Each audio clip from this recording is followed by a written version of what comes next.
So, moving on to the Gospel of Mark, you've read Matthew, and now we move on to Mark. And so, as we read Mark together, these Bible Basics videos I'm going to make for Mark are going to be more thematic rather than chronological. So, in Matthew, it did the first part, then the second part, then the third part, that sort of thing. Um, in Mark, it lends itself as we read it together, and these sorts of things lend themselves to um, thinking of Mark more thematically than chronological. So, three videos I'm going to make, I believe, and I'm kind of building this plane as I'm flying it. So, um, I'm going to try it a little bit different this time. So, three videos. First one, this one, we're going to talk about immediacy and cosmic conflict. The next one, secrecy and comprehension. And then the third, death and resurrection. So you might remember from a previous video that we believe that Mark was the first gospel written. Now, you might say, well, hang on, why is it second in my Bible? Well, when we call it the canon, when the order was put together, it was not believed to be that way, but now it's pretty widely accepted that Mark was the first gospel to be written.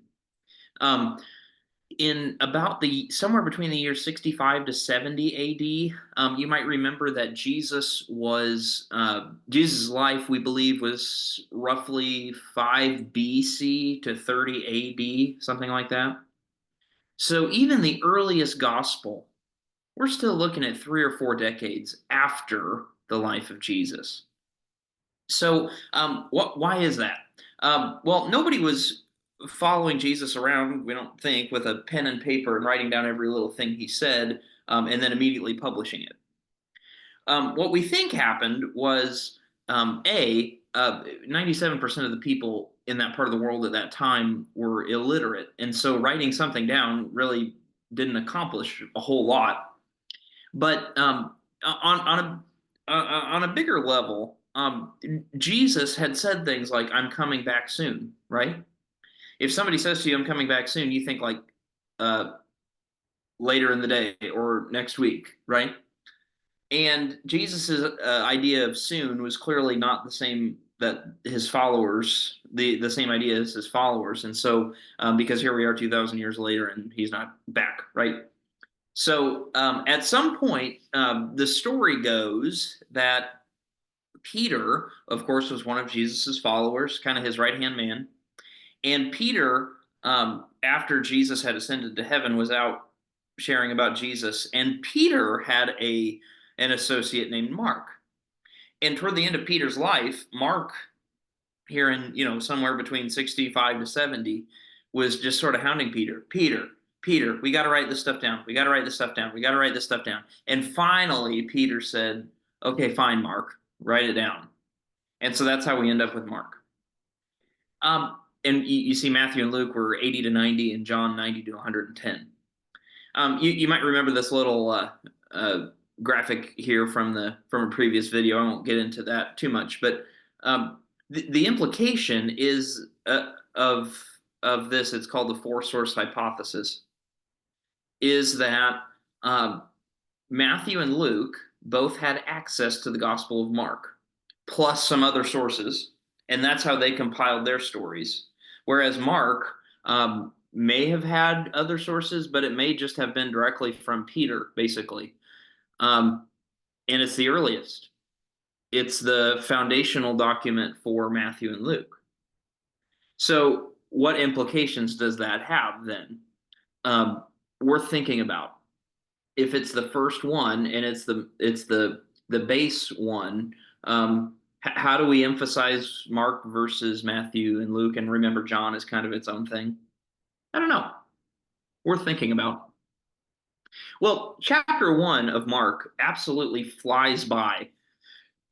um, there's no extended introduction.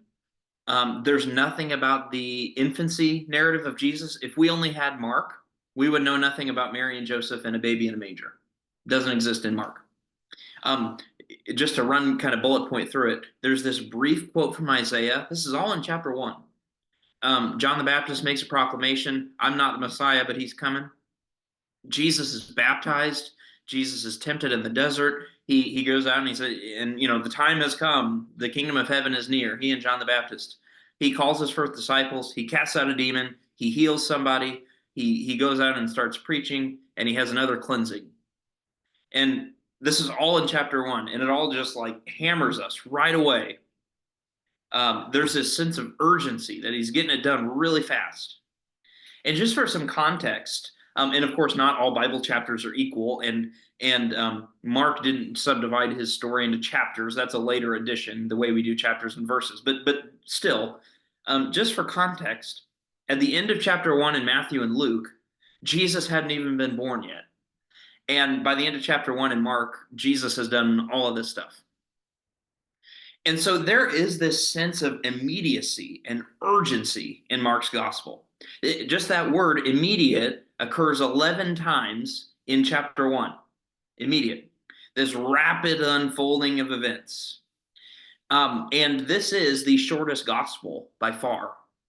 So you might remember we want to, because John's kind of its own thing, we want to put Matthew, Mark, and Luke kind of together in one bucket, because they have the same genealogy, so to speak.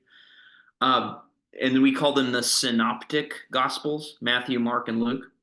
So just to give you an idea of how short the Gospel of Mark is, how immediate, how brief it is, just by the number of words in the original Greek, it's about 61% the length of Matthew, 58% the length of Luke. So just to put this in context, imagine there were 3 basketball games going on, and 2 of them played 4 quarters like a normal basketball game, and another of them played just 2.5 quarters. How would that change the strategy of the basketball players and the coach? You get right to it, right? There's no lollygagging in the first half. That's kind of what Mark is doing. The kingdom of God is near. Boom. He's out already casting out demons, and we haven't even gotten to the end of chapter 1, and Matthew and Luke are telling stories about Mary and Joseph. And that kind of motif appears throughout the Gospel of Mark. And there's also this element of apocalypse and cosmic conflict. So a lot of times when we hear the word apocalypse, we think what? The end of the world, right? Well, let's look at that word, that Greek word, a little bit closer. Apocalypsis, which appears in the Bible a lot, it does not mean, that Greek word does not mean end of the world. It means unveiling. It means laying bare. It means opening up something that was locked. So you can imagine that if you were a Greek speaker, and you were at a wedding, kind of with the old-fashioned veil on the bride, you might say that when the veil is lifted, that's an apocalypse happening, because that is the literal translation of that word. And Mark is all about the apocalypse of Jesus's identity, so the unveiling of Jesus's identity as God's Son. And we'll see in the next Bible Basics video that there's some confusion about that, and also some understanding. We'll get to that later. But look what's just happening there in chapter 1. Verse 10, the heavens are torn apart, unveiling, right? Apocalypse. Heaven is kind of spilling out onto earth. God says to Jesus, you are my son, the beloved. This is who you are.